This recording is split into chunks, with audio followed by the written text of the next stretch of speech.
It should be wrong side out. Ibig sabihin ng wrong side out is yung maling side niya is sa labas. Okay, so it should be towards you, then away from you. Tama? Tingnan natin, ano kayo dito?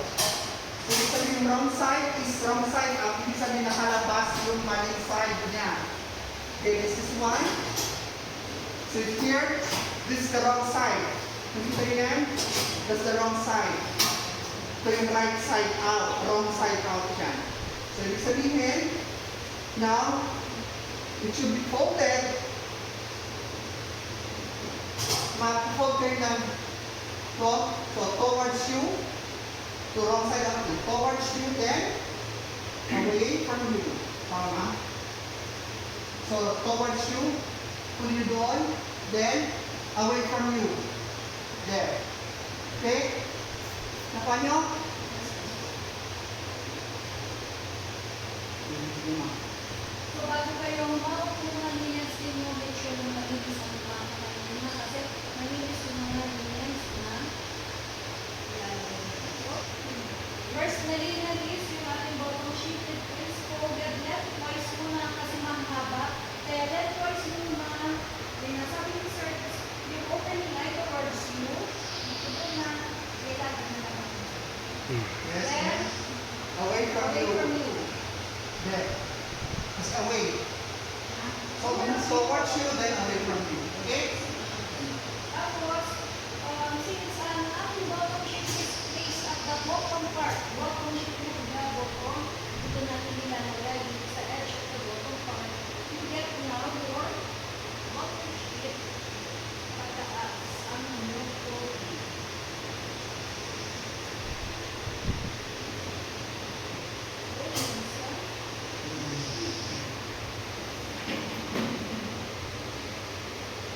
Next is your Next would be the after your bottom sheet, your rubber sheet.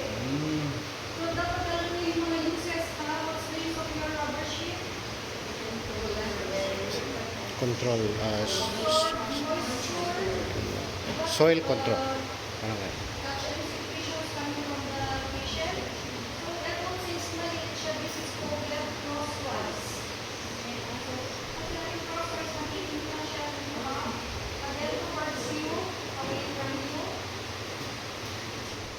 Okay, dyan. Next is your draw sheet. Anong gamit ni draw sheet?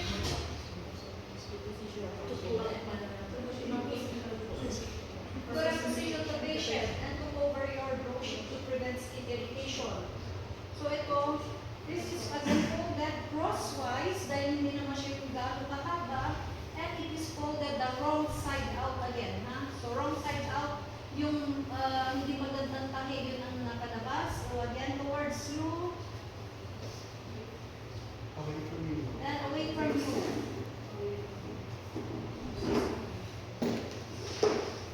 Cup sheet. What's the use of your cup sheet? For covering. Privacy for the patient, Mm. to give extra warmth to your patient. Mm. Kasi kung wala ang ating blanket, pwede gamitin ito as your blanket. Since mahaba ito, this is folded lengthwise. And this is the only linen that is folded the right side out. Ito lang yung right side out. Ang ibig sabihin ng right side out is yung tamang side niya is nasa labas. Okay? Yes, yung malinis Right na side out. Hindi yung may mga tahi-tahi. Again, Wala kang this is makikita folded tayo. lengthwise.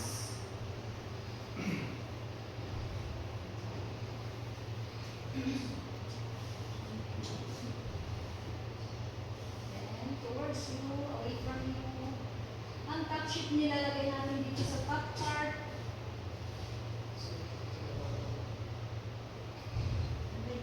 Ay, mali yata yung ginawa ko kanina.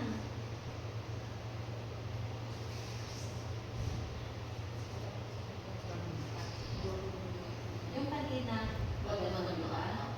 Yan. Next is your blanket. What's the use of your blanket? Provide warmth, Give warmth to your patient. privacy. So this is again folded lengthwise and wrong side out. Ha? Kasi tignan mo kung halimbawa meron yung mga nakalagay na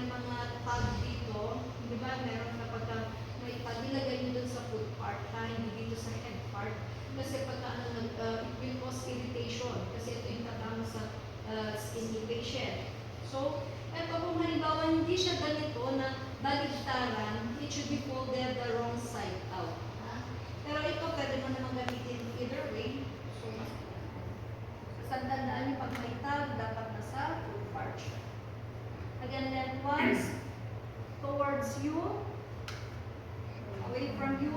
Saan natin nilalagay ang ating blanket? Alin ang tinatakpan? Diba? Dito. So, we get it from the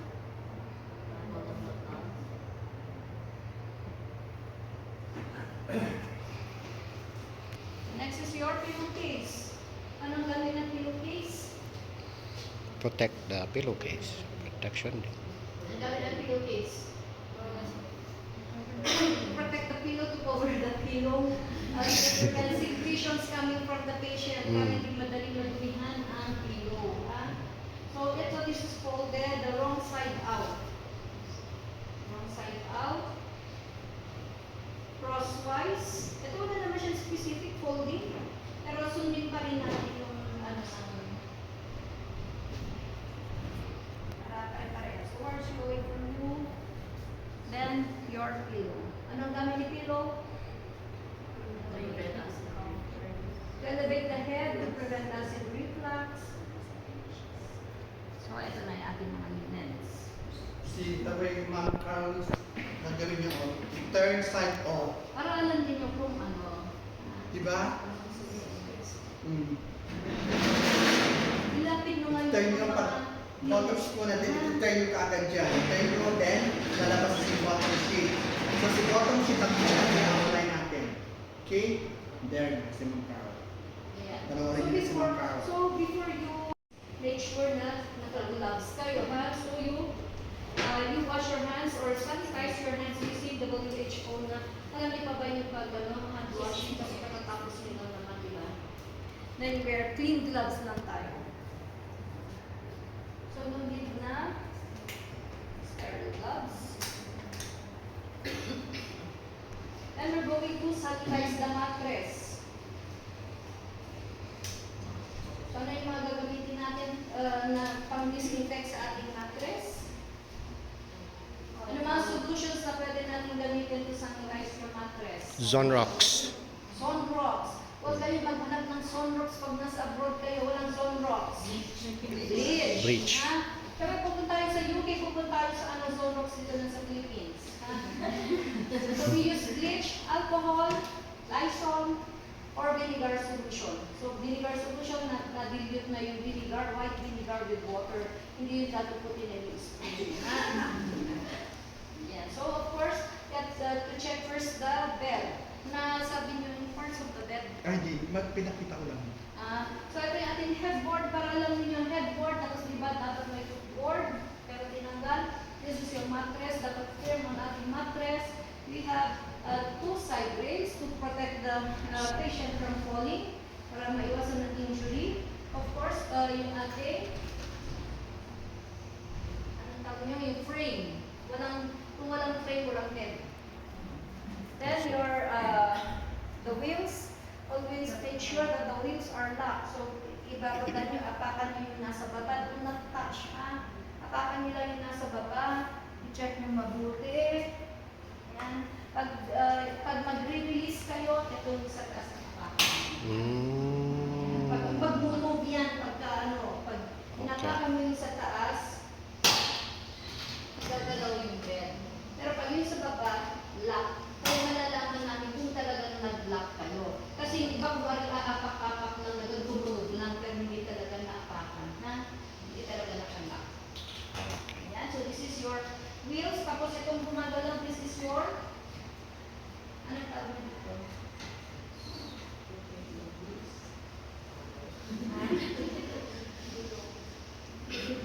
Casters. Casters yung saan umiikot yung gulong. Then we have your, ito, cramps. Ito yung ginagamit para itaas yung head part or yung sa foot part. Merong part dito na minsan pag ito ginalaw mo sa head part, meron naman nagkabaligtaran. So, i-check nyo na lang.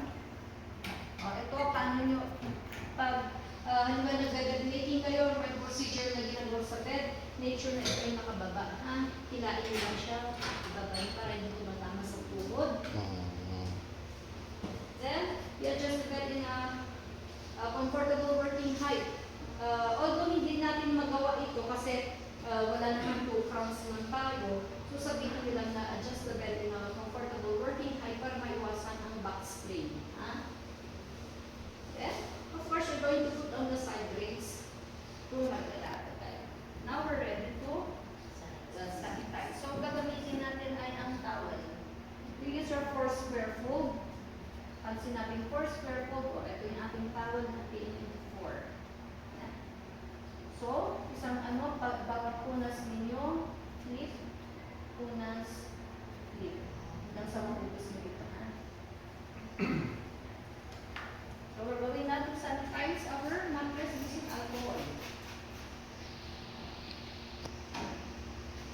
Start from the headboard, pull it down. So, you observe proper body mechanics. Hindi pwede yung naglilinis ka ng parang robot. Dapat ay use your proper body mechanics.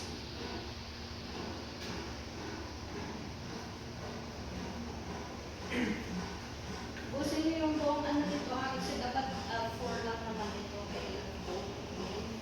Discard, put it in the hamper. You get another one. Again, 4 square fold.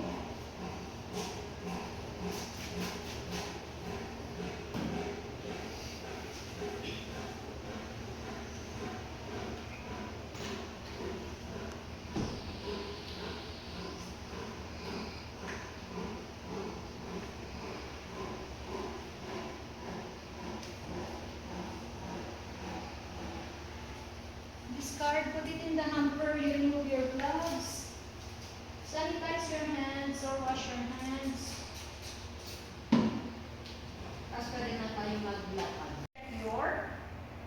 Yung magic corners na tinatawag natin, ito yung ating magic corners para alam niyo kung saan yung ilalakad. Kasi kung halimbawa na ganyan, mali ang paglalakad ninyo, ang magic corners ninyo ay dito sa bottom part, mali ang placement ninyo. So make sure na yung ating magic corner is always facing up. Okay, ating magic corner, so lagay natin dito sa part. Tandaan nyo ha, tandaan nyo, bottom sheet, bottom part ha, kayo na dito doon. Diba? So you have the knot na.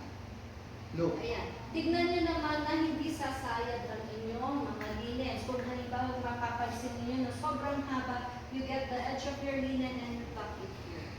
Ganyan. Then roll. Kasi half lang of the bed ang gagawin natin. Half up lang tayo. Then the tuck at the head part. Oh, it's the use of tucking your linens. You secure your linen. So, hilain mo siya talaga. Then, you do your miter. What's the use of your miter? To secure your linen. Ang miter is M-I-T-E-R, ha? Single linen. So, this is yung triangular. Makikita niyo na yung pag-mention. Yung nyo, dapat pag-mention siya. Iwan mo dyan. Tap.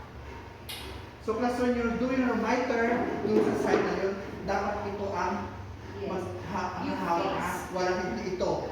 So ito yung ginawa ng mga You face the part na kung saan kayo magmamiter, kung head part, you face the head part. So kung ito. may malapit sa bed ang pupo. Yes. Okay? So hindi kalimutan niya na. Huwag ito Next is Depende your ano. cover sheet. Ito lang.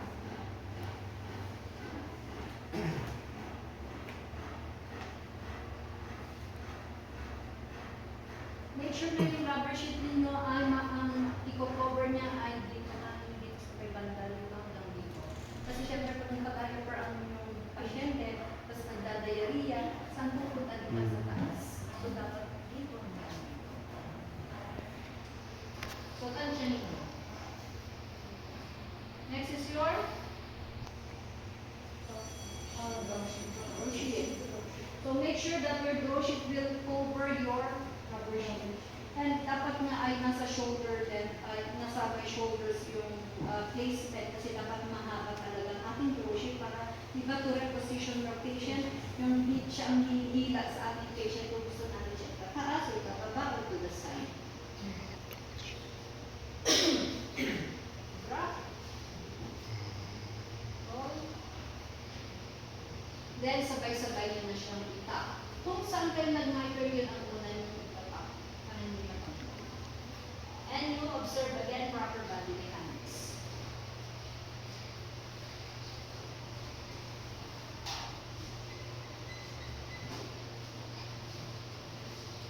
Go to the other side.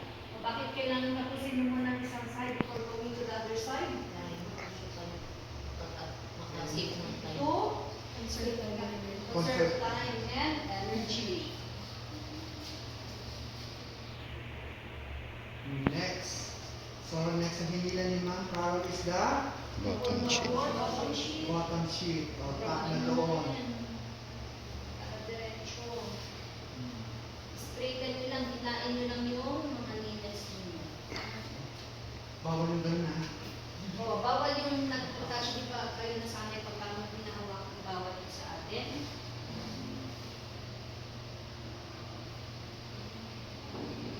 Straighten nyo lang. I forgot to reverse yung microphone. O, dito. At sa micro,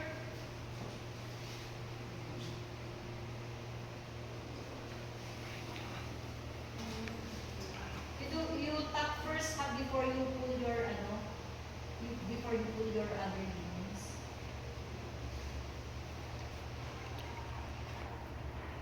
Tuck sa head part. Miter din.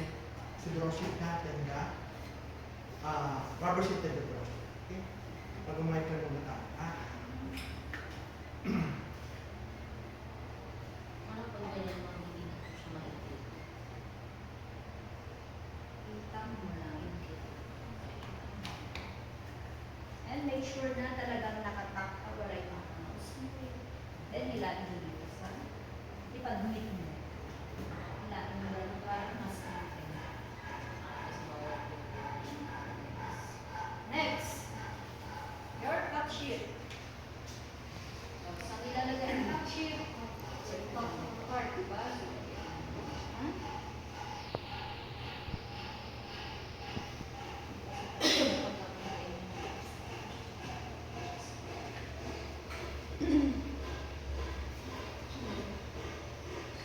Again, you check your magic corners.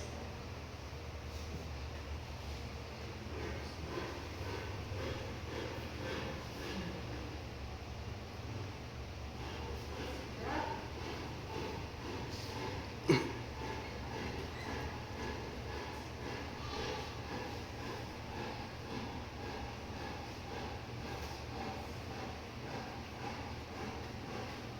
Huwag kayo na naman magpapanik o baligtad naman yung ating ganun siya talaga. Ang lalabas ay yung wrong side. Kasi para yung clean side ang magtatouch sa skin ni patient to prevent skin irritation from the blanket, from the ends of your blanket.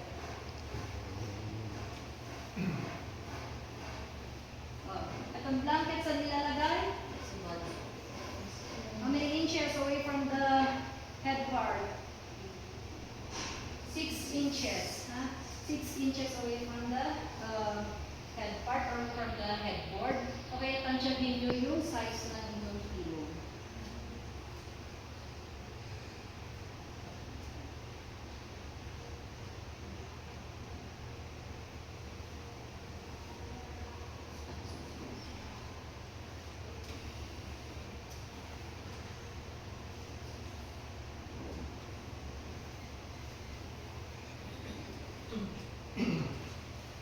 And after that, you will do now your cuff.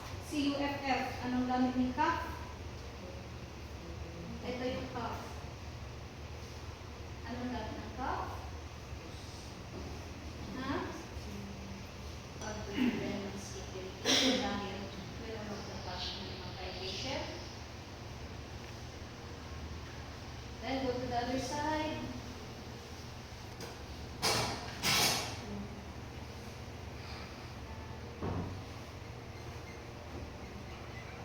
As you can see, dito sa top and the blanket, hindi pa nag-tuck si Ma'am Carol. Ha? Tignan mo. Yung, ayan. Kung halimbawa, hindi nyo maabot, di ba? Parang, ito hindi ko naabot, hindi ko galing mag-overreach kayo. You go to the other side.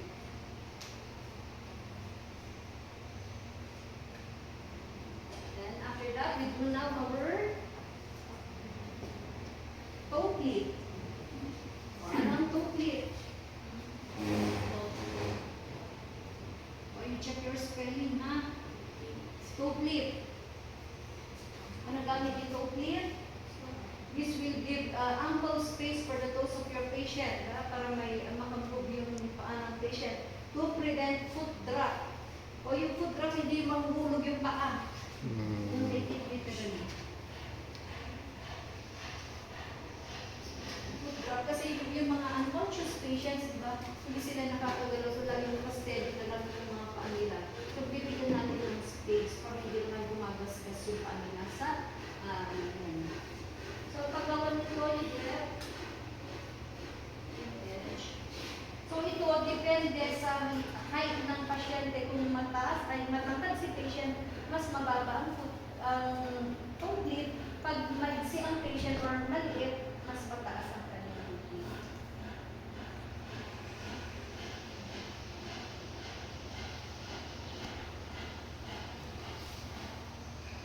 Gamitin mo yung thumb niyo pang push.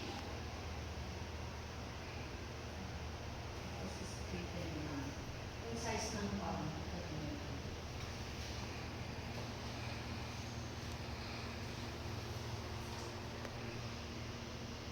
Then, tap at the bottom.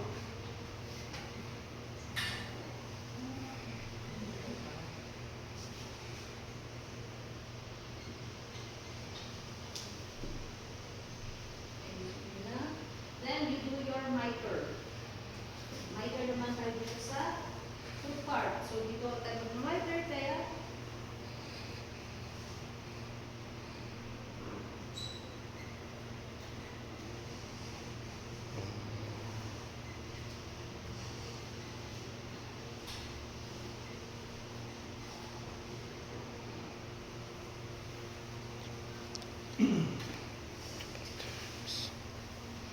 So, check yung maiging mga linis dito. Straight lang. Go to the other side.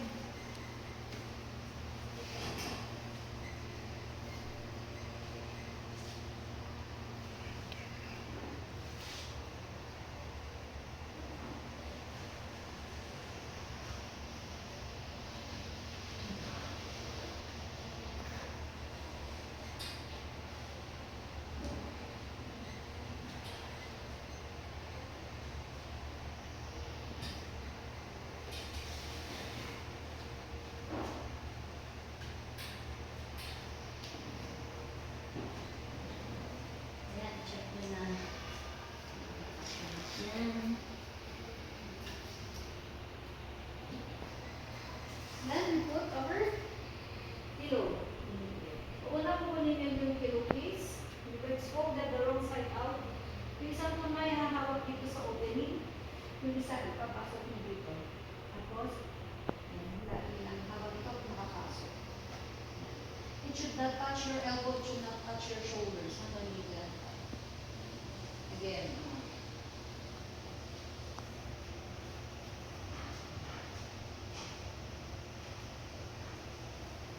Grasp your heel. You stay away from the bed. Should be away from your uniform. Dapat lang siya. Tama sa uniform. So, ayusin mo lang. Hindi pwede dito na tayo nasanay tayo pag hindi magkasya yung ating pillowcase. Anong ginagawa? Ang gano'n. Bawal yun, ha? Ayusin mo lang.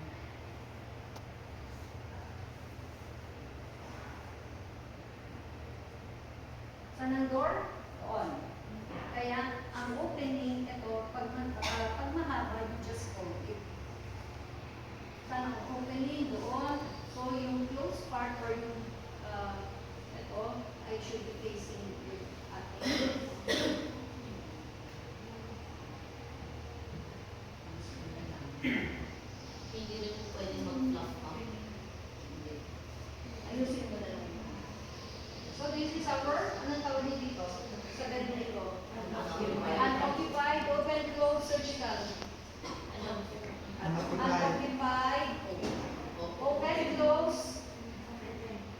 This is your closed bed. Kasi tignan nyo, naka-close lahat yan, naka-top lahat yan. So this is used to, anong gamit ng closed bed? So, Yeah, for occupancy Ha? niya.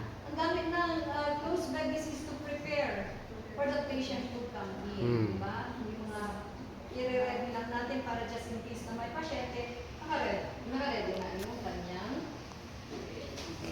So after your closed bed, tasin na yung side rails.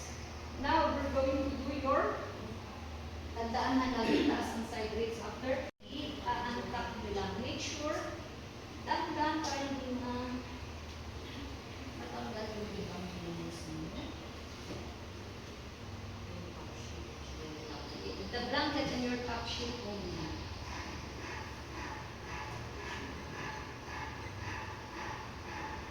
So you do now your canfold.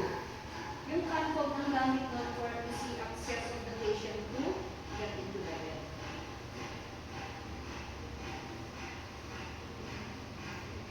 Ito simple lang na canfolding.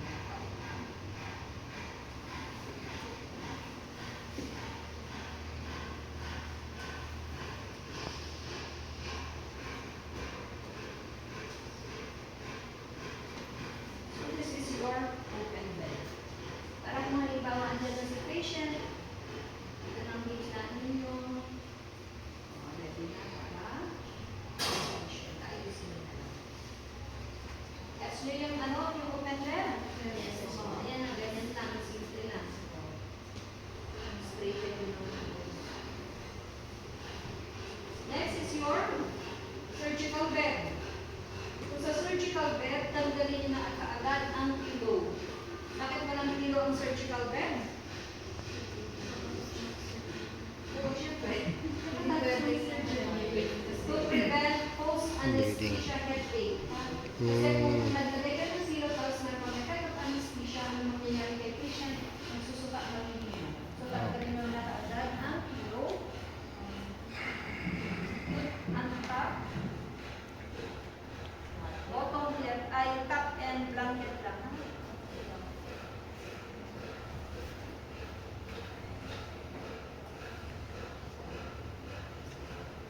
So dito mawawala na ang inyong COVID.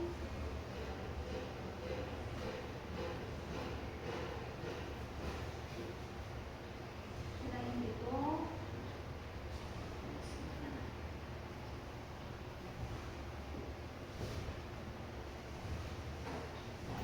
Lagay nyo dito sa half of the bed hanggang saan lang yung abot ng mga kamay nyo. And after lang, then go to the other side. You pull. No? So, ang ibibigay yung space for your patient is 3/4 of the bed. Dapat mas malaki yung space niya dahil dinadala ang pasyente through stretcher. Diba gusto na lang babagsak nila.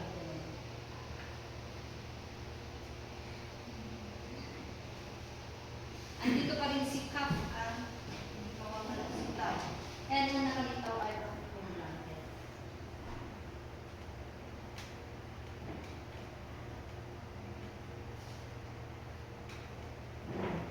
Ayusin mo lang para walang buto. Dahil di ba dapat wrinkle free?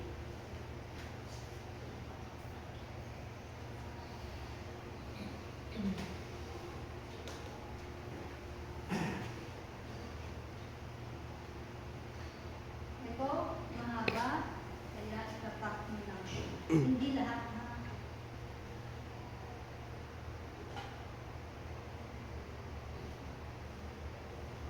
Kung halimbawa hindi naman sumasaya, hindi will assist. Kung hanggang dito, okay na siya.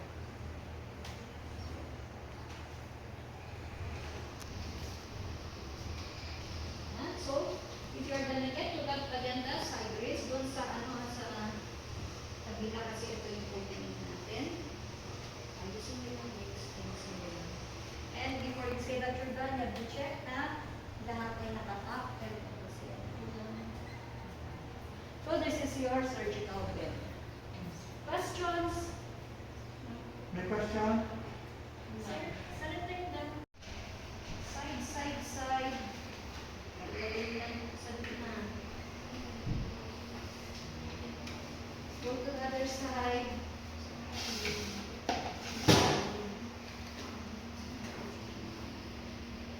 Then you remove your rubber sheet kasi hindi siya pasali sa laundry. Hindi ito dinalaman. Kung pwedeng i-reuse, i-reuse natin.